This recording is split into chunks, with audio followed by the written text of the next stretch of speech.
ಆಕಾಶವಾಣಿ ಪ್ರದೇಶ ಸಮಾಚಾರ ಓದುತ್ತಿರುವವರು ಶ್ರೀಧರ್ ಹೆಗಡೆ ಭದ್ರನ್. ಮುಖ್ಯಾಂಶಗಳು: ದ್ವೇಷ ಭಾಷಣ ವಿಧೇಯಕ ರಾಜ್ಯಪಾಲ ಥಾವರ್ಚಂದ್ ಗೆಹ್ಲೋಟ್ ಅವರಿಂದ ರಾಷ್ಟ್ರಪತಿಗಳಿಗೆ ಸಲ್ಲಿಕೆ. ರಾಜ್ಯ ಕಾಂಗ್ರೆಸ್ ಸರ್ಕಾರ ದ್ವೇಷದ ಭಾವನೆ ಸೃಷ್ಟಿಸುತ್ತಿದೆ, ವಿಪಕ್ಷ ನಾಯಕ ಆರ್ ಅಶೋಕ್ ಆರೋಪ. ತಂತ್ರಜ್ಞಾನ ಅಳವಡಿಸಿಕೊಂಡು ಕೌಶಲ್ಯಕ್ಕೆ ತಕ್ಕ ಉದ್ಯೋಗ ಪಡೆಯಲು ಯುವ ಜನಾಂಗ ಮುಂದಾಗಬೇಕು, ಸಚಿವ ಡಾ ಎಂಬಿ ಪಾಟೀಲ್. ಬೆಂಗಳೂರಿನಲ್ಲಿ ಇದೇ 27ರಿಂದ ಮಾರ್ಚ್ 1ರವರೆಗೆ ಗೇಮ್ಸ್ ಅನಿಮೇಷನ್ ವಿಜುವಲ್ ಎಫೆಕ್ಟ್ GAFXನ 7ನೇ ಆವೃತ್ತಿ ಸಮಾವೇಶ. ವಾರ್ತೆಗಳ ವಿವರ. ದ್ವೇಷ ಭಾಷಣ ವಿಧೇಯಕಕ್ಕೆ ಸಂಬಂಧಿಸಿದಂತೆ ರಾಜ್ಯಪಾಲ ಥಾವರ್ಚಂದ್ ಗೆಹ್ಲೋಟ್ ರಾಷ್ಟ್ರಪತಿಗಳಿಗೆ ಕಳುಹಿಸಿದ್ದಾರೆ. ವಿಧೇಯಕದಲ್ಲಿನ ಕೆಲವು ಅಂಶಗಳು ಸಮಾಜದ ಹಿತಕ್ಕೆ ಧಕ್ಕೆ ತರುವ ಸಾಧ್ಯತೆ ಇರುವ ಕಾರಣ ರಾಷ್ಟ್ರಪತಿಗಳಿಗೆ ಕಳುಹಿಸಿಕೊಟ್ಟಿದ್ದಾರೆ. ರಾಜ್ಯಪಾಲರು 28 ಕಾರಣಗಳನ್ನು ಉಲ್ಲೇಖಿಸಿ ರಾಷ್ಟ್ರಪತಿಗಳಿಗೆ ಪರಿಗಣನೆಗೆ ರವಾನಿಸಿದ್ದಾರೆ. ಈ ಕುರಿತು ಪ್ರತಿಕ್ರಿಯಿಸಿರುವ ಗೃಹ ಖಾತೆ ಸಚಿವ ಡಾ ಜಿ ಪರಮೇಶ್ವರ್, ದ್ವೇಷ ಭಾಷಣ ಮಸೂದೆಯಲ್ಲಿನ 28 ಅಂಶಗಳನ್ನು ರಾಜ್ಯಪಾಲರು ಪ್ರಶ್ನಿಸಿದ್ದು ಅದನ್ನು ರಾಷ್ಟ್ರಪತಿಗಳಿಗೆ ಕಳುಹಿಸಲಾಗಿದೆ. ರಾಷ್ಟ್ರಪತಿಗಳು ಪರಿಶೀಲಿಸಿ ಕೆಲ ಸಲಹೆಗಳನ್ನು ನೀಡಿದರೆ ಅವುಗಳನ್ನೂ ಸೇರಿಸಿ ವಿಧೇಯಕವನ್ನು ಅನುಷ್ಠಾನಗೊಳಿಸಲಾಗುವುದು ಎಂದರು. ಅಭಿವ್ಯಕ್ತಿ ಸ್ವಾತಂತ್ರ್ಯ ಇದೆ ಎಂದು ಸಮಾಜದಲ್ಲಿ ಅಹಿತಕರ ಘಟನೆ ಸೃಷ್ಟಿಸುವಂತಹ ಹೇಳಿಕೆಗಳಿಗೆ ನಿಯಂತ್ರಣ ತರುವ ಸಂಬಂಧ ಈ ವಿಧೇಯಕವನ್ನು ತರಲಾಗಿದೆ. ರಾಜ್ಯದ ಕೆಲವು ಭಾಗಗಳಲ್ಲಿ ದ್ವೇಷ ಭಾಷಣದಂತಹ ಹೇಳಿಕೆಗಳನ್ನು ಕೆಲವರು ನೀಡುತ್ತಿರುವುದು ಸಮಾಜದ ಹಿತಾಸಕ್ತಿಗೆ ಧಕ್ಕೆಯಾಗುತ್ತಿದೆ. ಈ ವಿಧೇಯಕವು ಸಮಾಜದಲ್ಲಿ ಶಾಂತಿಯನ್ನುಂಟು ಮಾಡಲು ಸಹಕಾರಿಯಾಗಲಿದೆ ಎಂದರು. ರಾಜ್ಯ ಕಾಂಗ್ರೆಸ್ ಸರ್ಕಾರ ದ್ವೇಷದ ಭಾವನೆ ಸೃಷ್ಟಿಸುತ್ತಿದೆ, ಇದರಿಂದಾಗಿ ರಾಜ್ಯದ ಅಭಿವೃದ್ಧಿ ಹಿನ್ನಡೆಯಾಗುತ್ತಿದೆ ಎಂದು ವಿಧಾನಸಭೆಯ ವಿರೋಧ ಪಕ್ಷದ ನಾಯಕ ಆರ್ ಅಶೋಕ್ ವಿಧಾನಸಭೆಯಲ್ಲಿ ಆರೋಪಿಸಿದ್ದಾರೆ. ರಾಜ್ಯಪಾಲರ ಭಾಷಣದ ಮೇಲಿನ ವಂದನಾ ನಿರ್ಣಯ ಕುರಿತು ವಿಧಾನಸಭೆಯಲ್ಲಿ ನಡೆದ ಚರ್ಚೆಯಲ್ಲಿ ಭಾಗವಹಿಸಿದ ಅವರು, ಕೇಂದ್ರ ಮತ್ತು ರಾಜ್ಯ ಸರ್ಕಾರಗಳು ಒಟ್ಟಾಗಿ ಕೆಲಸ ಮಾಡಿದರೆ ಮಾತ್ರ ಅಭಿವೃದ್ಧಿ ಸಾಧ್ಯ. ವಿಬಿಜಿ ಯೋಜನೆಗೆ ವಿರೋಧ ಮಾಡುತ್ತಿದ್ದಾರೆ. ರಾಜ್ಯಪಾಲರ ಭಾಷಣದಲ್ಲಿ ವಿಬಿಜಿ ಯೋಜನೆಯನ್ನು ಟೀಕಿಸಲು ಬಳಕೆ ಮಾಡಿದ್ದಾರೆ ಎಂದು ತಿಳಿಸಿದರು. ಕಾಂಗ್ರೆಸ್ ಪಕ್ಷ ಸಂವಿಧಾನಬದ್ಧವಾಗಿ ನಡೆದುಕೊಳ್ಳುವುದಾಗಿ ಹೇಳುತ್ತಿದೆ, ಆದರೆ ಅದಕ್ಕೆ ತದ್ವಿರುದ್ಧವಾಗಿಯೇ ವರ್ತಿಸುತ್ತದೆ. ಅನಂತಕುಮಾರ್ ಹೆಗಡೆ ಅವರ ಹೇಳಿಕೆಯನ್ನು ತಪ್ಪಾಗಿ ಚಿತ್ರಿಸಿ ಕಾಂಗ್ರೆಸ್ ಅಪಪ್ರಚಾರ ಮಾಡಿತ್ತು. ಅವರು ಸಂವಿಧಾನ ಬದಲಾಯಿಸುತ್ತೇವೆ ಎಂದಿರಲಿಲ್ಲ. ಕಾಂಗ್ರೆಸ್ ಸರ್ಕಾರದಲ್ಲಿ ಅತಿ ಹೆಚ್ಚು ಸಂವಿಧಾನ ತಿದ್ದುಪಡಿಯಾಗಿದೆ ಎಂದರು. ಈ ನಡುವೆ ವಿಧಾನಸಭೆ ಕಲಾಪದ ಆರಂಭದಲ್ಲಿ ಬಿಜೆಪಿ ಶಾಸಕ ಪ್ರಭು ಚವ್ಹಾಣ್ ಅವರು ಶಾಸಕರಿಗೆ ಲ್ಯಾಪ್ಟಾಪ್ ಕೊಡಿ ಎಂದು ಮನವಿ ಮಾಡಿದರು. ಇದಕ್ಕೆ ಪ್ರತಿಕ್ರಿಯಿಸಿದ ಸಭಾಧ್ಯಕ್ಷ ಯುಟಿ ಖಾದರ್, ಶಾಸಕರಿಗೆ ಲ್ಯಾಪ್ಟಾಪ್ ಅಥವಾ ಐಪ್ಯಾಡ್ ನೀಡುವ ಆಲೋಚನೆ ತಮಗಿದೆ. ಅದನ್ನು ಶಾಸಕರು ಮಾತ್ರ ಬಳಕೆ ಮಾಡಬೇಕು. ಐಪ್ಯಾಡ್ ಬಳಕೆ ಮಾಡಲು ಶಾಸಕರಿಗೆ 3 ದಿನಗಳ ತರಬೇತಿ ನೀಡಲಾಗುವುದು. ಅದರಲ್ಲಿ ಭಾಗವಹಿಸಿದವರಿಗೆ ಮಾತ್ರ ಐಪ್ಯಾಡ್ ನೀಡಲಾಗುವುದು ಎಂದು ತಿಳಿಸಿದರು. ವಿಧಾನ ಪರಿಷತ್ ಕಲಾಪ ಆರಂಭವಾಗುತ್ತಿದ್ದಂತೆ ಸದಸ್ಯರು ರಾಜ್ಯದಲ್ಲಿನ ಸಮಸ್ಯೆಗಳ ಕುರಿತು ವಿಷಯ ಪ್ರಸ್ತಾಪಿಸಿದರು. ಸದಸ್ಯ ಸಿಎನ್ ಮಂಜೇಗೌಡ ರಾಜ್ಯದಲ್ಲಿ ಕಾನೂನು ಸುವ್ಯವಸ್ಥೆ ಕುರಿತು ಮಾತನಾಡಿ, ಅಪರಾಧ ಪ್ರಕರಣಗಳು ಹೆಚ್ಚಾಗುತ್ತಿದ್ದು ಸಾರ್ವಜನಿಕರ ಬದುಕು ದುಸ್ತರವಾಗುತ್ತಿದೆ. ಈ ಬಗ್ಗೆ ಗೃಹ ಸಚಿವರು ಮಾಹಿತಿ ನೀಡಬೇಕು ಎಂದು ಒತ್ತಾಯಿಸಿದರು. ಬಳಿಕ ಸದಸ್ಯ ಐವಾನ್ ಡಿಸೋಜಾ ಈ ಖಾತಾ ಸಮಸ್ಯೆಗಳ ಕುರಿತು ಪ್ರಸ್ತಾಪಿಸಿ, ಸರ್ವರ್ ಕೈಕೊಟ್ಟು ರಾಜ್ಯದ ಹಲವೆಡೆ ಈ ಖಾತಾಗೆ ಜನರು ಪರದಾಡುತ್ತಿದ್ದಾರೆ. ಪದೇ ಪದೇ ಕೈಕೊಡುತ್ತಿರುವ ಸರ್ವರ್ ಸಮಸ್ಯೆಯನ್ನು ಬಗೆಹರಿಸುವಂತೆ ಅವರು ಮನವಿ ಮಾಡಿದರು. ಸದಸ್ಯ ತಿಪ್ಪಣ್ಣಪ್ಪ ಕಮಕನೂರು ಪ್ರಾದೇಶಿಕ ಅಸಮಾನತೆಗೆ ಸಂಬಂಧಿಸಿದಂತೆ ಗೋವಿಂದರಾವ್ ಸಮಿತಿ ವರದಿ ಪ್ರಕಾರ ಸಾಕಷ್ಟು ಅನುದಾನ ಬಳಕೆಯಾಗಿಲ್ಲ. ಈ ಸಾಲಿನಲ್ಲಿ ಅನುದಾನ ಬಳಕೆ ಮಾಡಬೇಕು ಎಂದರು. ಸದಸ್ಯ ರಮೇಶ್ ಬಾಬು, ಸಮಾಜದಲ್ಲಿ ತಪ್ಪನ್ನು ಪ್ರಶ್ನಿಸುವ ಸಾಮಾಜಿಕ ಹೋರಾಟಗಾರರನ್ನು ಹತ್ತಿಕ್ಕುವ ಪ್ರಯತ್ನ ನಡೆಯುತ್ತಿದೆ. ಇದಕ್ಕೆ ಸರ್ಕಾರ ಸ್ಪಷ್ಟನೆ ನೀಡಬೇಕು. ಅಧಿಕಾರಿಗಳು ಮತ್ತು ಪೊಲೀಸ್ ಇಲಾಖೆಗೆ ನಿರ್ದೇಶನ ನೀಡುವಂತೆ ಮನವಿ ಮಾಡಿದರು. ಸದಸ್ಯ ಎಫ್ಎಚ್ ಜಕ್ಕಪ್ಪನವರ್, ಹುಬ್ಬಳ್ಳಿ ಧಾರವಾಡ ಪಾಲಿಕೆ ವ್ಯಾಪ್ತಿಯಲ್ಲಿ ಉದ್ಯಮಗಳಿಗೆ ಭೂಮಿ ನಿವೇಶನ ಹಂಚಿಕೆ, ಸ್ಥಳೀಯರಿಗೆ ಉದ್ಯೋಗ ಒದಗಿಸುವ ಕುರಿತು ನಗರಾಭಿವೃದ್ಧಿ ಸಚಿವರು ಕ್ರಮ ಕೈಗೊಳ್ಳಬೇಕೆಂದು ಒತ್ತಾಯಿಸಿದರು. ಸದಸ್ಯೆ ಹೇಮಲತಾ ನಾಯಕ್, ಕಾರಟಗಿ ಗ್ರಾಮದ ರಸ್ತೆಯಲ್ಲಿ ಕೋಳಿ ತ್ಯಾಜ್ಯ ಸುರಿಯುತ್ತಿದ್ದು ಇದರಿಂದ ಸಾರ್ವಜನಿಕರಿಗೆ ತೊಂದರೆಯಾಗುತ್ತಿದೆ. ಆರೋಗ್ಯದ ಮೇಲೂ ಪರಿಣಾಮ ಬೀರುತ್ತಿರುವುದರ ಬಗ್ಗೆ ಸರ್ಕಾರ ಕ್ರಮ ವಹಿಸಬೇಕು ಎಂದರು.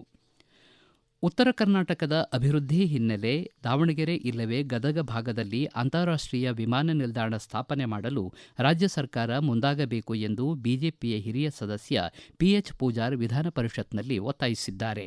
ರಾಜ್ಯಪಾಲರ ಭಾಷಣದ ಮೇಲಿನ ವಂದನಾ ನಿರ್ಣಯದ ಚರ್ಚೆಯಲ್ಲಿ ಪಾಲ್ಗೊಂಡ ಅವರು, ಕಲ್ಯಾಣ ಕರ್ನಾಟಕ, ಕಿತ್ತೂರು ಕರ್ನಾಟಕ ಸೇರಿದಂತೆ ಉತ್ತರ ಕರ್ನಾಟಕ ಭಾಗದಲ್ಲಿ ಉದ್ದಿಮೆಗಳು, ಕೈಗಾರಿಕೆಗಳು ತಲೆ ಎತ್ತಲು ಅಂತಾರಾಷ್ಟ್ರೀಯ ವಿಮಾನ ನಿಲ್ದಾಣದ ಅಗತ್ಯವಿದೆ.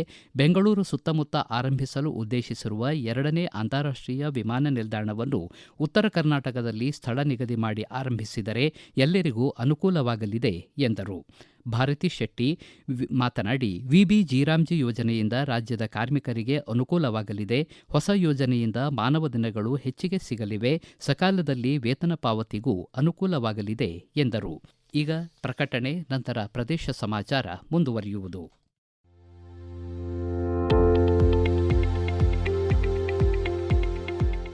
ನಮ್ಮ ಎಲ್ಲ ರಾಷ್ಟ್ರೀಯ ವಾರ್ತೆಗಳು ಹಾಗೂ ಪ್ರದೇಶ ಸಮಾಚಾರ ಈಗ ಆಕಾಶವಾಣಿ ನ್ಯೂಸ್ ಕನ್ನಡ ಯೂಟ್ಯೂಬ್ ಚಾನೆಲ್ನಲ್ಲಿ ಲಭ್ಯ. ನಮ್ಮ ಎಕ್ಸ್ ಖಾತೆ ಮತ್ತು ಇನ್ಸ್ಟಾಗ್ರಾಂ ಖಾತೆ ಆಕಾಶವಾಣಿ ನ್ಯೂಸ್ ಕನ್ನಡ. ಹೆಚ್ಚಿನ ಮಾಹಿತಿಗಾಗಿ ನಮ್ಮ ಫೇಸ್ಬುಕ್ ಖಾತೆ ಆಕಾಶವಾಣಿ ವಾರ್ತೆ ಕನ್ನಡವನ್ನು ಅನುಸರಿಸಿ. ಮಾಹಿತಿಗಳ ಹೂರಣ, ವಾರದ ಕಾರ್ಯಕ್ರಮ, ಪ್ರಚಲಿತ ವಿದ್ಯಮಾನ ಪ್ರತಿ ಬುಧವಾರ ರಾತ್ರಿ 9:15 ಪ್ರದೇಶ ಸಮಾಚಾರ ಕೇಳುತ್ತಿದ್ದೀರಿ. ಇಂದಿನ ತಾಂತ್ರಿಕ ಯುಗದಲ್ಲಿ ಎಲ್ಲ ಕ್ಷೇತ್ರಗಳಲ್ಲಿಯೂ ಆರ್ಟಿಫಿಷಿಯಲ್ ಇಂಟೆಲಿಜೆನ್ಸ್, ರೋಬೋಟ್ ತಂತ್ರಜ್ಞಾನ, ಗ್ರೀನ್ ಎನರ್ಜಿ ದಾಪುಗಾಲಿಟ್ಟಿದ್ದು, ಈ ಕಾಲಕ್ಕೆ ತಕ್ಕಂತೆ ಹೊಂದಿಕೊಂಡು ತಂತ್ರಜ್ಞಾನವನ್ನು ಅಳವಡಿಸಿಕೊಂಡು ಕೌಶಲ್ಯಕ್ಕೆ ತಕ್ಕಂತೆ ಉದ್ಯೋಗ ಪಡೆಯಲು ಇಂದಿನ ಯುವ ಜನಾಂಗ ಮುಂದಾಗಬೇಕು ಎಂದು ವಿಜಯಪುರ ಜಿಲ್ಲಾ ಉಸ್ತುವಾರಿ ಸಚಿವ ಎಂಬಿ ಪಾಟೀಲ್ ಹೇಳಿದ್ದಾರೆ. ವಿಜಯಪುರದಲ್ಲಿ ಹಮ್ಮಿಕೊಂಡ ಯುವ ಸಮೃದ್ಧಿ ಸಮ್ಮೇಳನ ವಿಜಯಪುರ ಉದ್ಯೋಗ ಮೇಳ ಉದ್ಘಾಟಿಸಿ ಅವರು ಮಾತನಾಡಿದರು. ಸಾಫ್ಟ್ವೇರ್ ಕ್ಷೇತ್ರದಲ್ಲೂ ಕರ್ನಾಟಕ ಮುಂಚೂಣಿಯಲ್ಲಿದೆ. ಇದು ರಾಜ್ಯದ ಶಕ್ತಿಯಾಗಿದೆ. ಕಾಲ ಬದಲಾವಣೆಗೆ ಅನುಗುಣವಾಗಿ ವಿವಿಧ ಕ್ಷೇತ್ರಗಳಲ್ಲಿ ತಂತ್ರಜ್ಞಾನದ ಅಳವಡಿಕೆ ಹಾಗೂ ಅರಿವು ಹೊಂದುವುದು ಅವಶ್ಯವಾಗಿದೆ. ಈ ನಿಟ್ಟಿನಲ್ಲಿ 8ನೇ ತರಗತಿಯಿಂದಲೇ ಮಕ್ಕಳಲ್ಲಿ ಕೌಶಲ್ಯ ರೂಢಿಸಿಕೊಂಡು ಸಿದ್ಧಗೊಳಿಸಬೇಕಾದ ಅನಿವಾರ್ಯತೆ ಇದೆ ಎಂದು ಹೇಳಿದರು. ಆಯೋಜಿಸಲಾದ ಉದ್ಯೋಗ ಮೇಳದಲ್ಲಿ 25,000 ಉದ್ಯೋಗಾಕಾಂಕ್ಷಿಗಳು ನೋಂದಣಿ ಮಾಡಿಕೊಂಡಿದ್ದಾರೆ. ಬೇರೆ ಬೇರೆ ಉದ್ಯೋಗದಾತ ಕಂಪನಿಗಳ ಮೂಲಕ ಆಯ್ಕೆ ಬಯಸಿ ಈ ಮೇಳದ ಕುರಿತು ಯುವ ಜನರು ಆಶಾಕಿರಣ ಹೊಂದಿದ್ದಾರೆ ಎಂದು ಸಚಿವರು ತಿಳಿಸಿದರು. ಉದ್ಯೋಗ ಮೇಳದಲ್ಲಿ ಮಾತನಾಡಿದ ಕೌಶಲ್ಯಾಭಿವೃದ್ಧಿ, ಉದ್ಯಮಶೀಲತೆ ಮತ್ತು ಜೀವನೋಪಾಯ ಖಾತೆ ಸಚಿವ ಡಾ ಶರಣಪ್ರಕಾಶ್ ಪಾಟೀಲ್, ಜಿಲ್ಲೆಯಲ್ಲಿರುವ ಉದ್ಯೋಗಾಕಾಂಕ್ಷಿಗಳಿಗೆ ಉದ್ಯೋಗ ನೀಡುವ ಗುರಿಯೊಂದಿಗೆ ಉದ್ಯೋಗ ಮೇಳ ಹಮ್ಮಿಕೊಳ್ಳಲಾಗಿದೆ. ಮೈಸೂರು ಮತ್ತು ಕಲಬುರಗಿಯಲ್ಲಿ ಈಗಾಗಲೇ ಯಶಸ್ವಿಯಾಗಿ ಉದ್ಯೋಗ ಮೇಳ ಕೈಗೊಂಡು ಯಶಸ್ವಿಗೊಳಿಸಲಾಗಿದೆ ಎಂದರು. ರಾಜ್ಯದಲ್ಲಿ 3 ಬೃಹತ್ ಉದ್ಯೋಗ ಮೇಳಗಳನ್ನು ಆಯೋಜಿಸಲಾಗಿದೆ. ಬೆಂಗಳೂರಿನಲ್ಲಿ 2 ದಿನ ನಡೆದ ಉದ್ಯೋಗ ಮೇಳದಲ್ಲಿ 45,000 ಉದ್ಯೋಗಾಕಾಂಕ್ಷಿಗಳು ನೋಂದಾಯಿಸಿಕೊಂಡಿದ್ದು 14,000 ಜನರಿಗೆ ಉದ್ಯೋಗ ದೊರೆತಿದೆ ಎಂದು ಹೇಳಿದರು. ಯುವ ನಿಧಿ ಯೋಜನೆಯಡಿ ನೋಂದಣಿಯಾದ ಫಲಾನುಭವಿಗಳಿಗೆ ಈಗಾಗಲೇ ನಿರುದ್ಯೋಗ ಭತ್ಯೆ ನೀಡಲಾಗುತ್ತಿದ್ದು, ಇದರೊಂದಿಗೆ ಇಂದಿನ ತಂತ್ರಜ್ಞಾನಕ್ಕೆ ಅನುಗುಣವಾಗಿ ಕೌಶಲ್ಯ ತರಬೇತಿ ನೀಡಲು ನಮ್ಮ ಸರ್ಕಾರ ಪ್ರಯತ್ನಿಸುತ್ತಿದೆ. ಕೌಶಲ್ಯಾಭಿವೃದ್ಧಿ ಇಲಾಖೆಯಿಂದ ವಿವಿಧ ತರಬೇತಿ ಕಾರ್ಯಕ್ರಮಗಳನ್ನು ಹಮ್ಮಿಕೊಳ್ಳಲಾಗುತ್ತಿದೆ ಎಂದು ಹೇಳಿದರು. ಜಿಎಎಫ್ಎಕ್ಸ್ ವೇದಿಕೆಯಡಿ ಪ್ರತಿಭೆಗಳಿಗೆ ಜಾಗತಿಕ ಅವಕಾಶಗಳನ್ನು ಒದಗಿಸಿಕೊಡಲಾಗುತ್ತಿದೆ. ಮಾನವ ಸೃಜನಶೀಲತೆ ಹಾಗೂ ತಂತ್ರಜ್ಞಾನಗಳ ಬೆಸುಗೆಯಿಂದ ಆಡಿಯೋ ವಿಜುವಲ್ ಮತ್ತು ಗೇಮಿಂಗ್ ವಲಯದಲ್ಲಿ ಮಹತ್ವದ ಬೆಳವಣಿಗೆ ಸಾಧಿಸಲು ಈ ವೇದಿಕೆ ಪೂರಕವಾಗಿದೆ. ತಂತ್ರಜ್ಞಾನ ನೀತಿಗಳನ್ನು ರೂಪಿಸುವಲ್ಲಿ ಜಿಎಎಫ್ಎಕ್ಸ್ ವೇದಿಕೆ ಸಹಕಾರಿಯಾಗಿದೆ ಎಂದು ಐಟಿಬಿಟಿ ಖಾತೆ ಸಚಿವ ಪ್ರಿಯಾಂಕ್ ಖರ್ಗೆ ತಿಳಿಸಿದ್ದಾರೆ. ಬೆಂಗಳೂರಿನಲ್ಲಿ ಫೆಬ್ರವರಿ 27ರಿಂದ ಮಾರ್ಚ್ 1ರವರೆಗೆ ನಡೆಯಲಿರುವ ಗೇಮ್ಸ್ ಅನಿಮೇಷನ್ ವಿಜುವಲ್ ಎಫೆಕ್ಟ್ ಜಿಎಎಫ್ಎಕ್ಸ್ನ 7ನೇ ಆವೃತ್ತಿ ಸಮಾವೇಶದ ಪೂರ್ವಭಾವಿಯಾಗಿ ಸುದ್ದಿಗೋಷ್ಠಿಯಲ್ಲಿ ಅವರು ಮಾತನಾಡಿದರು. ಕರ್ನಾಟಕವನ್ನು ಸೃಜನಶೀಲ ತಂತ್ರಜ್ಞಾನದ ಜಾಗತಿಕ ಕೇಂದ್ರವನ್ನಾಗಿಸುವ ಗುರಿಯನ್ನು ಸಾಕಾರಗೊಳಿಸುವಲ್ಲಿ ಜಿಎಎಫ್ಎಕ್ಸ್ ಪರಿಣಾಮಕಾರಿಯಾಗಿ ಕಾರ್ಯನಿರ್ವಹಿಸಲಿದೆ ಎಂದು ಅವರು ಹೇಳಿದರು. ಬಾಗಲಕೋಟೆ ಜಿಲ್ಲೆಯ ಚಿಕ್ಕಸಂಗಮ ಪಕ್ಷಿ ಸಂರಕ್ಷಣಾ ಮೀಸಲು ಪ್ರದೇಶವನ್ನು ಪರಿಸರ ಪ್ರವಾಸೋದ್ಯಮದ ಪ್ರಮುಖ ಕೇಂದ್ರವಾಗಿ ಅಭಿವೃದ್ಧಿಪಡಿಸುವ ಉದ್ದೇಶದಿಂದ ಬಿಳಗಿ ಶಾಸಕ ಜಿಟಿ ಪಾಟೀಲ್, ಜಿಲ್ಲಾಧಿಕಾರಿ ಸಂಗಪ್ಪ ಸ್ಥಳಕ್ಕೆ ಭೇಟಿ ನೀಡಿ ಪರಿಶೀಲನೆ ನಡೆಸಿದರು. ದೋಣಿ ಮೂಲಕ ದ್ವೀಪಗಳು ಮತ್ತು ಸುತ್ತಮುತ್ತಲಿನ ಹಿನ್ನೀರಿನ ಪ್ರದೇಶವನ್ನು ವೀಕ್ಷಿಸಿದರು. ಈ ಸಂದರ್ಭದಲ್ಲಿ ಮಾತನಾಡಿದ ಅವರು, ಚಿಕ್ಕಸಂಗಮ ಪಕ್ಷಿ ಸಂರಕ್ಷಣಾ ಮೀಸಲು ಪ್ರದೇಶಕ್ಕೆ 36ಕ್ಕೂ ಹೆಚ್ಚು ಪ್ರಭೇದದ ವಲಸೆ ಪಕ್ಷಿಗಳು ಆಗಮಿಸುತ್ತಿವೆ ಎಂದು ತಿಳಿಸಿದ್ದಾರೆ. ಈ ಪ್ರದೇಶವು ಜಗತ್ತಿನಲ್ಲಿಯೇ ಅತಿದೊಡ್ಡ ರಿವರ್ ಟರ್ನ್ ವಂಶಾಭಿವೃದ್ಧಿ ಪ್ರದೇಶಗಳಲ್ಲಿ ಒಂದಾಗಿ ಗುರುತಿಸಿಕೊಂಡಿದ್ದು, ಒಂದೇ ಪ್ರದೇಶದಲ್ಲಿ 10,000ಕ್ಕೂ ಅಧಿಕ ಗೂಡುಗಳು ಕಂಡುಬರುವುದು ವಿಶ್ವದಲ್ಲೇ ಅಪರೂಪದ ದಾಖಲೆ ಎಂದು ಹೇಳಿದ್ದಾರೆ. ಕೊನೆಯಲ್ಲಿ ಮತ್ತೊಮ್ಮೆ ಮುಖ್ಯಾಂಶಗಳು. ದ್ವೇಷ ಭಾಷಣ ವಿಧೇಯಕ ರಾಜ್ಯಪಾಲ ಥಾವರ್ಚಂದ್ ಗೆಹ್ಲೋಟ್ ಅವರಿಂದ ರಾಷ್ಟ್ರಪತಿಗಳಿಗೆ ಸಲ್ಲಿಕೆ.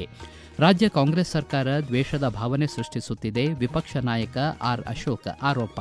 ತಂತ್ರಜ್ಞಾನ ಅಳವಡಿಸಿಕೊಂಡು ಕೌಶಲ್ಯಕ್ಕೆ ತಕ್ಕ ಉದ್ಯೋಗ ಪಡೆಯಲು ಯುವ ಜನಾಂಗ ಮುಂದಾಗಬೇಕು ಸಚಿವ ಡಾಕ್ಟರ್ ಎಂಬಿ ಪಾಟೀಲ್. ಬೆಂಗಳೂರಿನಲ್ಲಿ ಇದೇ 27ರಿಂದ ಮಾರ್ಚ್ 1ರವರೆಗೆ ಗೇಮ್ಸ್ ಆನಿಮೇಷನ್ ವಿಜುವಲ್ ಎಫೆಕ್ಟ್ GAFXನ 7ನೇ ಆವೃತ್ತಿ ಸಮಾವೇಶ. ಇಲ್ಲಿಗೆ ಪ್ರದೇಶ ಸಮಾಚಾರ ಮುಕ್ತಾಯವಾಯಿತು. ನಮ್ಮ ಮುಂದಿನ ರಾಷ್ಟ್ರೀಯ ವಾರ್ತಾ ಪ್ರಸಾರ 7:35.